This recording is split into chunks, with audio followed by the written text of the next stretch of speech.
किन्नर चुड़ैल। गोरखपुर नाम का एक गांव हुआ करता था। उस गांव में ज्यादा लोग नहीं रहते थे। उस गांव में एक गर्भवती विधवा औरत रहती थी। उस औरत का नाम कमला था। कमला अपने घर में अकेली रहती थी। उसके पति की सारी जायदाद उसके नाम हो गई थी, पर सभी गांव वाले उस औरत को मनहूस औरत समझा करते थे और सभी उससे नफरत किया करते थे। एक बार कमला राशन की दुकान पर खाने का सामान खरीदने जाती है। भैया जी, जरा 1 किलो दाल चावल देना। अरे हाय हाय हाय हाय हाय हाय! अरे मनहूस औरत, मेरी दुकान में अपशुगन करवाने आ गई क्या? हैं? चल जा यहाँ से। मैं कुछ नहीं देने वाला हूँ तुझे। भाग भाग यहाँ से, चल जा, निकल। भैया जी, ऐसा मत कहिए। मैं गर्भवती हूँ, मुझे खाने की बहुत जरूरत है। मुझे खाना दे दीजिए। दुकानदार कमला को वहां से धक्के मारकर भगा देता है। तभी कमला रोते रोते उस गांव के किन्नरों के इलाके में आ जाती है। गांव वाले किन्नरों को उसी इलाके में रखा करते थे, क्योंकि वो लोग किन्नरों को पसंद नहीं करते थे और उनके इलाके में रहने से मना करते थे। तो किन्नरों ने उसी गांव में अपना एक इलाका बना लिया था। जब किन्नर लोग देखते हैं कि एक गर्भवती महिला रोते रोते उनके इलाके में आ गई है, तो सारे किन्नर कमला के पास जाकर उसका हाल पूछने लगते हैं। क्या हुआ बहन, तुम्हारी गर्भवती अवस्था में इतनी बुरी हालत कैसे है? तुम रो क्यों रही हो? तुम डरो मत, हम तुम्हें कोई नुकसान नहीं पहुंचाएंगे। तुम शांत होकर सब बताओ कि हुआ क्या है। मैं कमला हूँ। मैं गांव के दूसरे इलाके से आई हूँ। 2 महीने पहले ही मेरे पति की मौत हुई है। मुझे गांव के लोग मनहूस मानते हैं, क्योंकि मैं विधवा हूँ और गर्भवती भी। वहाँ के लोग मुझे खाने के लिए कुछ बेचने के लिए भी तैयार नहीं, जिससे मेरा गुजारा नहीं हो रहा था। कोई बात नहीं कमला, हम तुम्हारा ख्याल रखेंगे। किन्नर लोग कमला को एक खाली घर में रहने के लिए जगह दे देते हैं और उसकी देखभाल भी करते हैं। कुछ ही महीने बाद कमला अपने बच्चे को जन्म देती है, पर अफसोस, कमला बच्चे को जन्म देते ही अपनी जान गंवा देती है। जब सब किन्नर बच्चे को देखते हैं तो बहुत खुश हो जाते हैं, क्योंकि वो बच्चा भी किन्नर ही था। कमला ने एक किन्नर बच्चे को जन्म दिया था। अब इस बच्चे की देखभाल कौन करेगा? हम तो इस बच्चे को गांव के दूसरे इलाके में भी नहीं भेज सकते। और तो क्या हुआ, इस बच्चे की माँ नहीं रही तो हम इसे पालेंगे। अब ये हमारे इलाके में रहेगा, हमारे साथ रहेगा। फिर वो किन्नर उस किन्नर बच्चे को गोद ले लेते हैं, उसका नामकरण कराते हैं। उस किन्नर बच्चे का नाम शक्ति रखा जाता है। देखते ही देखते शक्ति बड़ी होने लगती है। उसके रंग रूप बहुत सुंदर थे। वो बहुत सुंदर किन्नर दिखती है। एक दिन शक्ति एक किन्नर से पूछती है, माँ जी सुनिए ना, ये गांव के दूसरे इलाके में भी तो लोग रहते हैं, तो हम वहाँ क्यों नहीं जाते? हम उनसे अलग क्यों रहते हैं? शक्ति, क्योंकि वो लोग हमारे जैसे नहीं, वो लोग हमें पसंद नहीं करते, इसीलिए हम उनसे अलग रहते हैं। क्यों? वो हमें क्यों पसंद नहीं करते? मुझे एक बार उस इलाके में जाना है। मैं एक बार वहाँ जाकर घूम कर आऊं। शक्ति, खबरदार, जो तू उस इलाके में कभी भी गई तो अपनी जान नहीं गंवाना चाहती तो उस इलाके में कभी कदम भी नहीं रखेगी, समझी? इतना कहकर वो किन्नर वहाँ से चली जाती है। शक्ति उस किन्नर की बात सुनकर बहुत रोती है। माँ जी, ऐसा कैसे कह सकती हैं? उन्होंने इतनी सी बात के लिए मुझे इतना डांटा। अब तो मैं उस इलाके में जरूर जाऊंगी। फिर एक दिन शक्ति गांव के दूसरे इलाके में चुपके से जाती है। ये लोग तो हमारे जैसे ही इंसान हैं, तो ये हमसे नफरत क्यों करते हैं?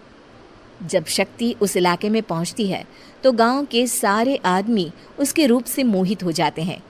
वो लोग ये अंदाजा नहीं लगा पाते कि वो किन्नर है।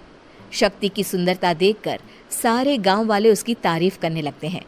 तभी गांव का चक्कर लगाने गांव के जमींदार का बेटा हर्ष वहां पहुंचता है। हर्ष भी दिखने में बहुत सुंदर होता है। जब हर्ष ने शक्ति को देखा तो वो भी उससे मोहित हो गया, और जब शक्ति की नजर हर्ष पर पड़ी तो वो हर्ष को देखकर मोहित हो गई। आपको पहले कभी इस गांव में देखा नहीं। इस गांव में आप नए हैं क्या? जी नहीं, वो मैं बस।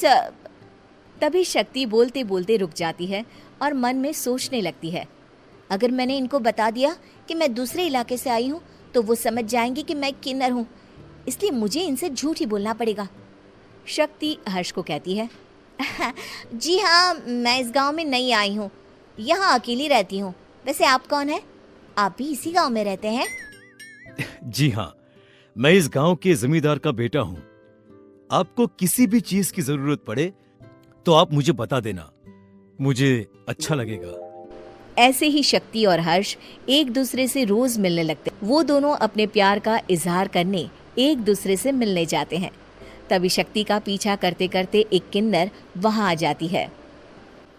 शक्ति, शक्ति, मैं तुमसे बहुत प्यार करता हूँ। मैं तुमसे शादी करना चाहता हूँ। क्या तुम मुझसे शादी करोगी? हाँ हर्ष, मैं तुमसे शादी करूंगी, पर मैं तुमको अपने बारे में एक सच्चाई बताना चाहती हूँ जो मैंने तुमसे छुपा कर रखी है। तभी उनके बीच में ही वो किन्नर आ जाती है। शक्ति, तेरी हिम्मत कैसे हुई ऐसा करने की? वो किन्नर शक्ति को खींचकर गांव के जमींदार के पास ले जाती है। हर्ष भी वहां शक्ति को बचाने के लिए पहुंच जाता है। जमींदार शक्ति और हर्ष के प्यार के बारे में सुनकर गुस्से में आ जाता है और शक्ति को गांव के बाहर निकालने की सजा देता है। शक्ति ये बात सहन नहीं कर पाती और कुएं में कूदकर अपनी जान दे देती है। जमींदार हर्ष की शादी गांव की एक लड़की से करवा देता है, पर हर्ष इस शादी से खुश नहीं होता। शक्ति अपना बदला लेने के लिए मरने के बाद किन्नर चुड़ैल बन जाती है। अब मैं इन गांव वालों को नहीं छोड़ूंगी, अब इनसे मैं अपने प्यार का बदला लूंगी। किन्नर चुड़ैल गांव वालों को परेशान करना शुरू कर देती है। एक बार वो रात को गांव के खेतों में पहुंच जाती है और वहां आग लगा देती है। सारी फसल जल के राख हो जाती है। जब एक आदमी रात को उठकर देखता है कि खेत में आग लग गई है तो वो वहां पहुंच जाता है। वो देखता है कि खेतों के बीचों बीच एक किन्नर चुड़ैल खड़ी है और वहां खड़े होकर ताली बजा रही है। गांव वाला किन्नर चुड़ैल को देखकर बेहोश हो जाता है। जब सुबह उस आदमी को होश आता है तो वो सीधा जमींदार के पास जाता है। अरे जमींदार साहब, अरे वो किन्नर चुड़ैल ने मेरी सारी फसल जला दी। अब मैं क्या करूंगा? क्या होगा मेरा? जमींदार चुड़ैल किन्नर का नाम सुनते ही सब कुछ समझ जाता है। अब वो बहुत डर जाता है। उसी रात को जब जमींदार डर के मारे अपने कमरे में सो नहीं पाता, तभी वहां अचानक से किन्नर चुड़ैल आ जाती है। किन्नर चुड़ैल जोर जोर से जमींदार के आगे खड़ी होकर हंसने लगती है और ताली बजाने लगती है। जमींदार उस डरावनी किन्नर चुड़ैल को देखकर बहुत डर जाता है। तूने मेरे साथ बहुत बुरा किया, अब मैं तुझे जान से मार दूंगी। नहीं नहीं नहीं नहीं नहीं, मुझे माफ कर दो, मुझे मत मारो। मैं कभी ऐसा दोबारा नहीं करूंगा। अब तुम जो बोलोगी वही मैं करूंगा। ठीक है, मैं चाहती हूँ कि किन्नर इलाका गांव के इलाके से जुड़े और गांव का कोई भी आदमी किन्नर समाज से द्वेष ना करे, उससे नफरत ना करे, नहीं तो मैं सारे गांव को मार दूंगी। और तुम गांव में एक नया कानून बनाओ कि अगर किसी ने भी किन्नर समाज को हानि पहुंचाने की कोशिश भी करी या इनसे भेदभाव करने की भी कोशिश करी तो उनको कड़ी से कड़ी सजा मिलेगी। हाँ हाँ हाँ हाँ, मैं ऐसा ही करूंगा। तुम जो बोलोगी वो मैं करूंगा, पर मुझे जाने दो प्लीज। तब वो किन्नर चुड़ैल वहां से चली जाती है। गांव का जमींदार किन्नर चुड़ैल का कहा मानते हुए दोनों इलाकों को एक कर देता है और नया कानून भी लागू कर देता है।